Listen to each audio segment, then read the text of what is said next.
It may have seemed like a long way off, but some of us do remember the UKIP days of when UKIP were used to be a thing and were around. And as I've always said, you can look into UKIP themselves actually admitted this. They even had an attrition level. They expected after a local election, after so many councillors won, that they would lose a certain amount of councillors. Guess what's happening with Reform UK now? They've literally lost a ton of different councillors since the May local election. No other party is like this. Not only that, but the chaos, the incompetence that we've been covering has been monumental. And what's even more funny is at one point, UKIP did actually run a council. And this is something else that people forget. Thanet, I believe it was. They were on that town council, but it fell apart. Why? Because they could not get along. They were infighting, and they just fell apart due to their own sheer incompetence. It did not last long. In fact, they weren't voted out. They all pretty much left the party, so the UKIP no longer had a majority, and then a coalition took over. If I remember correctly, that's how it all ended eventually. Not with so much with a bang, but with a whimper in many ways. But you are seeing very similar things happen on a lot of these reform councils. It wasn't too long ago where we saw in Leicestershire with the deputy with what's his face Bloom. I think that's well, I can't remember his second name now, but yeah, we saw him, be ejected, and now there's all this stuff going on about was he bullying other younger councillors? Was he being bullied by the leader Dan Harrison? Who knows? It could be something we may never get the answer to. I want to get the answer to, but who knows? And I've always said to him, just dish the dirt. You've got nothing to lose at the moment and everything to gain if you just go out and dish the dirt on these people. Will he? I don't think so. As I've said before, I think he's being told, sit in the back and be a good boy, maybe for like a couple of years, and then maybe you'll get something. But that seems to be the whole thing that's been going on there, at least in that one. But meanwhile, of course, Cornwall was meant to be, of course, another council that Reform were meant to be in control of. However, there would have been a minority government. Luckily, though, other parties in the opposition parties went, yeah, not happening. We don't want to work with you because, well, you spent an entire election basically calling us useless, corrupt, and whatnot. So, yeah, we're not going to work with you. And so instead of actually running the Cornwall Council, they failed to, just as they did in Northumberland as well. Who's going to work with you if you spend an entire election cycle calling your other fellow councillors corrupt, useless, and and wasters? Doesn't promote good, working relationships, does it? But news, of course, from Cornwall.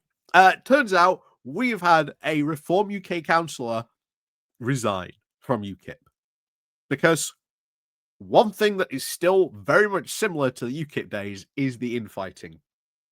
And we don't know what they are infighting about. It seems to be a myriad of different things. But this guy would not be the first guy who was a Reform UK councillor to leave over infighting. In Worcestershire, we've seen that happen, where the deputy leader left over infighting. Wouldn't say about what, but yeah, oh boy. And this is only going to escalate. Remember, we're going into budget season. That is going to be fun. That is going to be very fun when we start seeing budget discussed. So look out for that in December. Some local councils in the next month or so will be going under local government reorganisation. that is going to be fun as well, to see what happens in that. Some are honestly going to become absolute messes. Some might manage to muddle their way through. But trust me, we've got a very fun couple of months coming up. So if you want to make sure that you are getting all that information, seeing all the incoming chaos that's about to happen on these reform councils, please, of course, do remember to click on the like, share, and of course, subscribe if you are not. Also, don't forget to ring the bell as well so you get notifications when all that goes on. And of course, please don't forget to leave a comment, especially if you are from these local areas or you've seen something going on in your local area you think I should be talking about. I do happen to see what goes on in these comments time to time, so please do, put it down below. Also down below, there are links to my Patreon page, the one-off link called Buy Me Coffee, where you can buy me coffee, the YouTube thank you button, and of course, as always, there's the YouTube membership down below as well. So thank you very much to all those people who do help and support the channel that way. There is, of course, the QR code up there, which is linked to the Patreon page as well. So thank you very much. And of course, let's crack on then with today's story. So, councillor quits Reform UK over divergent views. Just divergent views. To me, that's code for infighting. It got a bit too hectic, did this infighting for this guy. So the Reform UK's, and this is even better because it's their deputy group leader on the Cornwall Council, has now resigned from the party, citing difference of views. Rowland O'Connor was one of the 28 different Reform councillors who won a seat during the local elections back in May. The council for Culum Major and St Maguire and St Wen said that it had now become very clear that his priorities had, quote, increasingly diverged from the parties and that he had decided now to sit as an independent. What?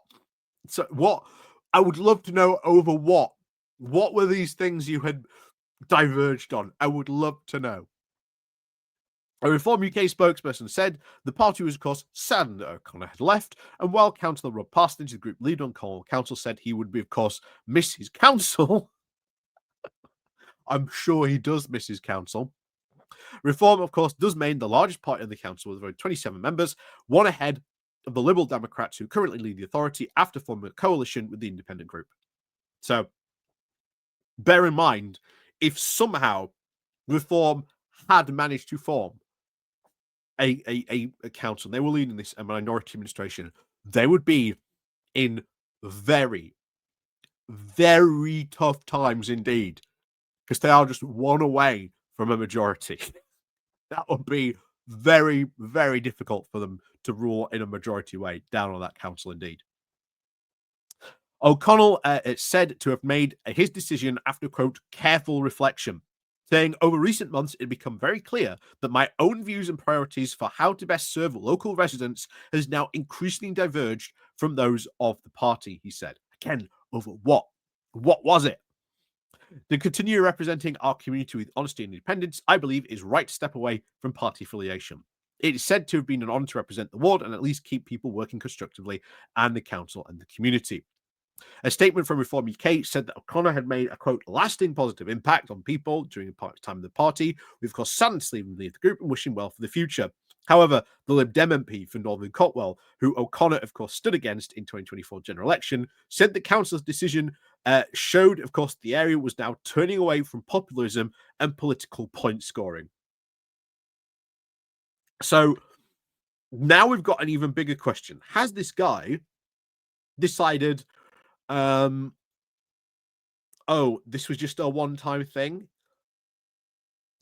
Reform just happened to be the flavour of the month. The people gone off that flavour, and are people maybe turning to the Lib Dems? Because I said not too long ago in, again, this week's membership video, again, links down below to the Patreon and, of course, the YouTube membership if you want to see that video. I said how the Lib Dems are really, really focusing in a laser sight about which seats they go after. They are putting their resources into those particular seats. And they are doing this in such a very, very strategic way, using the information, people on the ground, door knocking. They are doing a very good job. It's something that people constantly don't talk about. And I've said now, underestimate the Lib Dems at your peril, because Ed Davey's entire mission statement for the next general election isn't to win it, but to become the main party of opposition, to replace the Conservatives. And I think probably now, more so than ever, this is a Lib Dems golden opportunity to do that. And I think doing so will be certainly to their betterment, and certainly for our own politics as well in that front. But yeah, interesting though that this guy is left. Why has he left? What are these political differences that were so different and so diverged? That's the reason why he left. If you are from Cornwall and you know more about this information, please do get in touch or comment down below. I would love to know what arguments are going on there. You guys on the ground probably know a lot more than I do, because of course, take the hints where I'm from. But yeah, it's very, very interesting indeed. That's for sure on that front. So as always, thank you very much for watching. And of course, as always, do remember to click the like and share button on your way out. And of course, don't forget to leave a comment down below as well. And of course, as always, we'll see you all next time.